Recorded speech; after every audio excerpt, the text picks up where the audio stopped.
And God has His ways and He has His pattern. And it's our hunger there'll be a spiritual outbreak, a renewal of some kind. So we don't want to just win an election. We plan to do that. But they'll come back 2 years, 4 years, 6 years, 8 years, 10 years, 15 years to try to overturn it. And so we want to see the hearts of people turn towards that which is right and righteous and holy. And that's what we're crying out for before God. And we're repenting of our own sin. As part of this is a repentance season, repenting of our sin. By that I mean that our churches across California be so spiritually impotent that we would have such an uninformed electorate that would put such inappropriate leaders into elective roles that they would appoint or sometimes elect judges of the caliber that we have. The people deserve more. Culture needs more. Our state deserves better than what we have. That for judges that would run roughshod over the people in this new form of imperial judiciary. That's what people left Britain to come to this country for. Taxation without representation was one, but the imperial judges was a second and high motivating factor.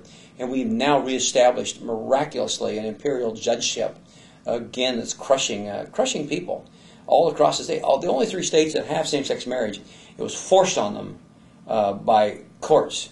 That they became very creative with the Constitution, their respective Constitution, highly revisionistic, whereas judges have not suddenly seen this all of a sudden epiphany, and suddenly everybody's seeing that, oh my goodness, written into our state Constitution is this allowance for same-sex marriage and forcing it on us. And so we're actually praying for spiritual renewal. In the Qualcomm Stadium on November 1, I don't know how many there'll be, 40,000, 50,000, 60,000, some are saying 70,000.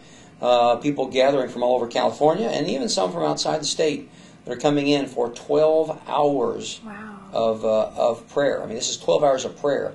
And this is not one person with hands folded praying one at a time. This is 70,000 people, or whatever's there. Maybe it's 30,000 people all praying out loud most at the same time. Speakers don't speak. I mean, they may have a minute or two to speak, but they lead in prayer. So it's praise and prayer and praise and prayer and praise and prayer, praise being the highest form of prayer. So it's a 12-hour season, not to have a prayer event, but to create a culture of prayer in our state. I've heard your opponents say that they feel, yes, on Prop 8 is legislating discrimination. How would you respond to that? All the evidence of legislative discrimination is on the other side, coming at people who might have a worldview that has been similar to every other culture on the earth, that marriage is one man, one woman. All the examples of the photographers being fined, preachers being put in jail, churches having their tax exemption ripped away, parents having their rights denied. I dare any of them to look at the facts, any of them. I want to repeat that. I dare any of them to look at the facts and go online, or I personally have talked to the very people I am talking about, Dave and Tanya Parker. I've been with them, interviewed them extensively about specifically what occurred. Where you have same-sex marriage laws enforced, the need of the government is then to coerce everyone to accept that at whatever price it is. There's opt-out laws in Massachusetts, and the parents were disallowed to opt out their child. They didn't ask the school to take the books out. They didn't ask the school to stop teaching it. All they said is, according to the opt-out laws of this state, any reference to sexuality, I want our child, our kindergartner, mind you, kindergartner, where they're discussing homosexual marriage and homosexuality, is that we want our kindergarten to opt out. That's all they asked. And they could have said, okay, we'll discuss it next Tuesday and Wednesday and Thursday, and you can opt out your child. That's all they had to do in conformity to the laws. They would not do that. Would not do that. 4.5 months of discussion. Would not do that. That's the kind of pressing and crushing down. And then finally the judge said, when it did go to hearings, you just segregate yourself from the school. In other words, you pay taxes to support the school, but you can't use it. You're not allowed to have opt-out laws exercised. That is the way it is. You see, Susan Asplin, who happens to be the president of the Student Law Association at UC Davis, she got married recently under California laws to her female partner. And at the wedding reception was being interviewed, and on camera said, this is about way more than marriage. And they know it, and they're right. It's way more about marriage. It's crushing out underfoot anybody who doesn't have the same worldview that they do. Even Gavin Newsom, the mayor of San Francisco, says if we lose, it'll set us back 10 years in the other agenda items we have. Well, what might those be? And some have said it'll set us back a generation. In what? Well, that's probably true. It will set them back a generation in trying to silence and muzzle and intimidate and bully people like myself and millions of Californians who really have enough vestige of decency in them to know that marriage is fundamentally one man, one woman.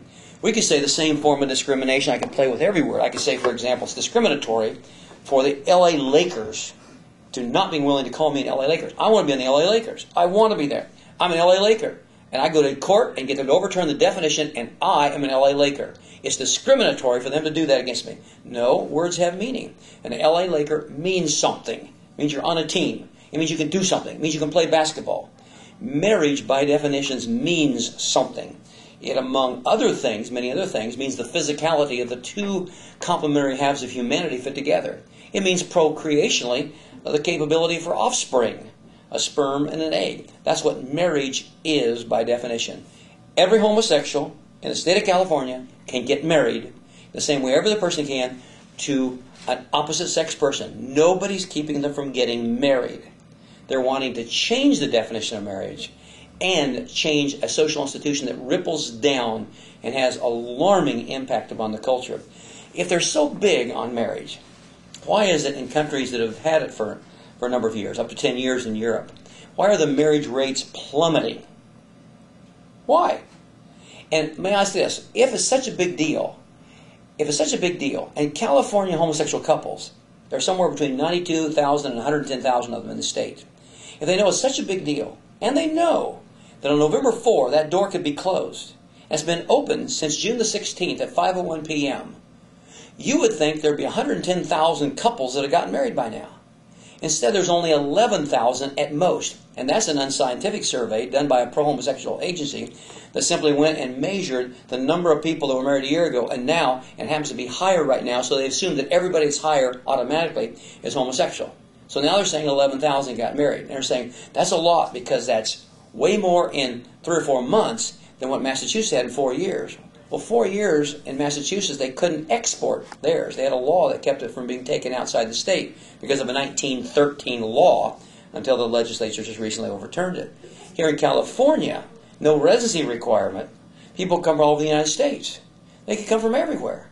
So you'd think there would have been millions. I mean, there would be huge numbers of people. Marriage tourism was promoted throughout the U.S. So you would think there would be enormous numbers. It's a short window. And it's the first state where you didn't have residency requirements. You could just fly and get married and go home and carry it home with you. Now, after all this time, they've only done 11,000. There are 3 times that many heterosexual marriages every month in Las Vegas, and you can get married in every other city in all 50 states. So there really isn't much interest in homosexual marriage among homosexuals, or there would be hundreds of thousands, if their numbers are accurate, who would have flown in. And only about 1.4% of females and about 2.8% of males are homosexual. So it's really a tiny part of the population. And for some reason, there's not that much interest in marriage. There's something deeper and more devious about this. And that is a silencing impact that people like myself who care about the definition of marriage that has been historically around and all the institutions associated with it must be stopped, must be silenced, and First Amendment rights must be taken away from us. I wanted to ask you what the governor's stance is on this issue. You mean our Democrat governor? He's not a Republican. There's nothing remotely close about him Republican. He's a Kennedy. He's part of the Kennedy family. He's a wimp on this issue. Tell him, I'll be back. He may be great. I'd never take him on physically. He'd wipe me out in 2 seconds. He'd wrap me around his little finger. He's physically tough on this issue. Doesn't have a clue. Doesn't have a clue. Came in. He said that he wanted the voters to decide. Then came riding into San Diego and had the audacity to say that he would slam us down and try to stop Proposition 8 from going through. Announced it right here in San Diego. How wimpish to say let the people speak and then try to keep it from happening.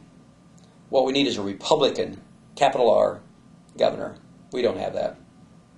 Someday I hope we will.